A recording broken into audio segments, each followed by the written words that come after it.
नमस्कार मित्रांनो, स्वागत आहे तुमच्या आवडत्या चॅनल म्हणजेच मराठी किचन सीमाज किचनमध्ये. मित्रांनो, आज आपण सँडविच बनवलेला आहे.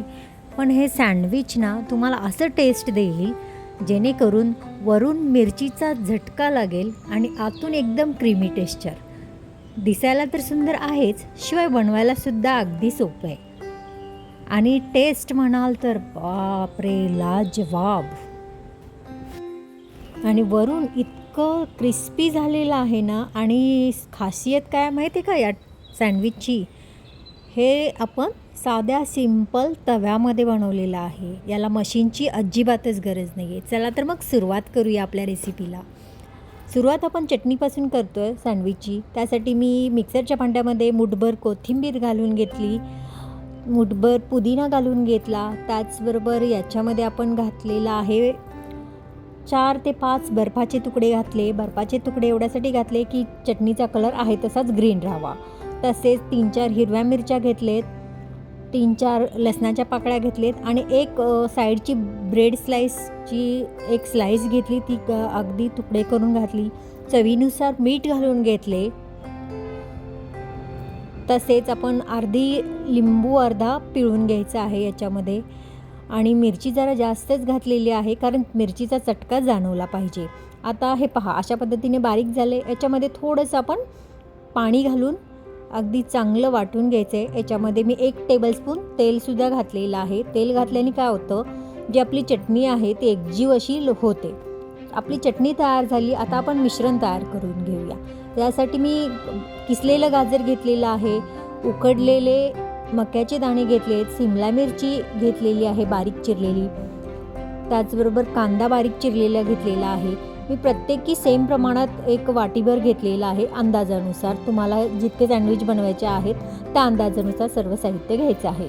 त्याचबरोबर याच्यामध्ये चवीनुसार मीठ घालून घ्यायचं आहे. आणि ब्लॅक पेपर घातलं आपण अर्धा टीस्पून. थोडासा चाट मसाला आपण घातला. चटपटीत असं हे मिक्सचर झालं पाहिजे. तसेच आपण जी चटणी बनवून घेतली त्याच्यातली थोडी चटणी मी याच्यामध्ये घेतलेली आहे. तसेच आणि क्रीमी टेक्स्चर देण्यासाठी मेयोनीज घेतलेला आहे. व्हेज मेयोनीज आहे आपलं एगलेस. आणि हे आता मी जवळपास ना अर्धा कप आहे हे मेयोनीज. आणि मिरचीसुद्धा त्याच प्रमाणात घेतलेली आहे, म्हणजे वाटलेलं चटणी त्याच प्रमाणात घेतलेली आहे. आता हे सर्व मिक्स करायचं आहे. जर तुम्हाला वाटलं की अजून याच्यामध्ये अजून टेस्ट हवा असेल, मुलांच्या आवडीचं जर बनवायचं असेल तर याच्यामध्ये तुम्ही चीज किसून घालू शकता. बिना चीज किसता देखील हे आपण मेयोनीज जे वापरलेलं आहे त्याच्यामुळे एक वेगळाच ट्विस्ट आपल्या सँडविचला येतो. मस्त फील होतं खाल्ल्यानंतर. आणि कोणत्याही प्रकारच्या आवडीनुसार तुम्ही इथे भाज्यांचा वापर करू शकता.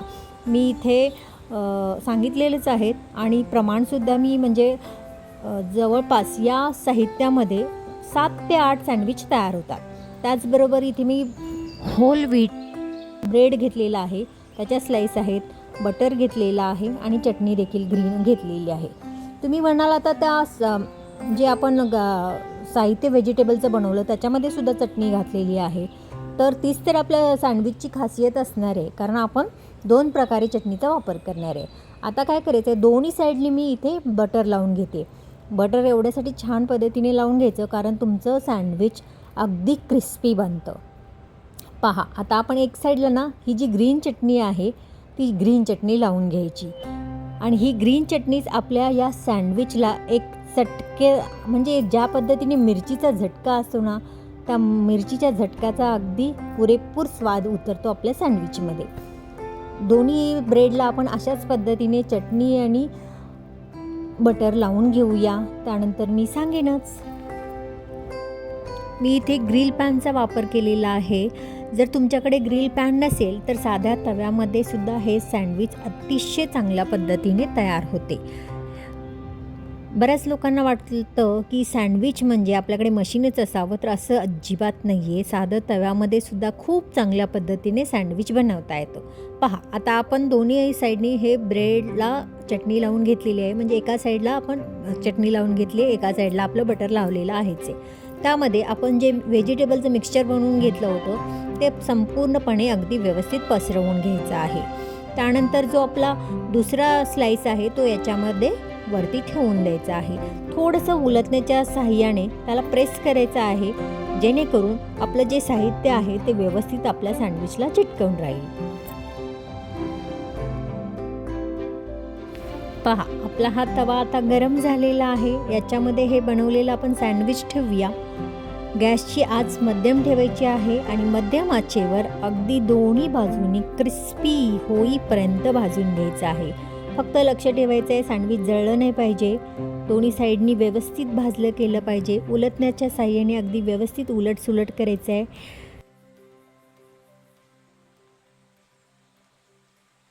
आणि घरच्या घरी अगदी अफलातून टेस्ट असणारं हे सँडविच तयार होते. तुम्हीसुद्धा अशा पद्धतीने नक्की ट्राय करा आणि जर रेसिपी आवडलीच तर व्हिडिओला लाईक करायला मात्र विसरू नका. पहा, आता दोन्ही साईडने अगदी व्यवस्थित आपलं भाजून होत आलेलं आहे. आता आपण अशाच पद्धतीने सर्व सँडविचेस करून घेऊयात. मी तुम्हाला सुरुवातीला बाहेर म्हणजे जे आपण व्हेजिटेबल भरले ते तुम्ही डायरेक्ट तव्यामध्ये सुद्धा ब्रेड ठेवून करू शकता, ते सुद्धा मी दाखवते.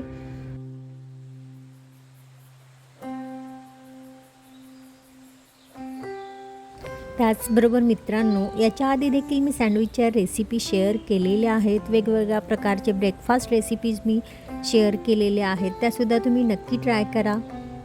साध्या सिंपल रेसिपीज आहेत, पण त्या मस्त अशा मुलांना एक वेगळाच फील देऊ आणि आत्ताच्या जमान्याचं जे खाणं असतं मुलांना जास्त आवडतं, त्या पद्धतीने थोडासा वेगळा ट्विस्ट दिला तर नक्कीच आपण बनवू शकतो. पहा, आता आपण हे दुसरं डायरेक्ट तव्यामध्ये करूया. मी इथे ऑलरेडी चटणी वगैरे लावून घेतलं आणि डायरेक्ट हे तव्यामध्ये स्लाईस ठेवली आणि त्याच्यामध्ये हे आपलं व्हेजिटेबलचं मधलं फिलिंग भरून घेऊया. आणि त्याच्यावरती आधी जसं आपण फिलिंग प्लेन करून झाल्यानंतर लगेचच दुसरी स्लाईस ठेवायचं आहे आणि दोन्ही बाजूनी व्यवस्थित भाजून घ्यायचं आहे. तर मित्रांनो, आता हे दुसरं सँडविच देखील तयार होतच आहे. तोपर्यंत मला सांगा की माझी ही रेसिपी तुम्हाला कशी वाटली.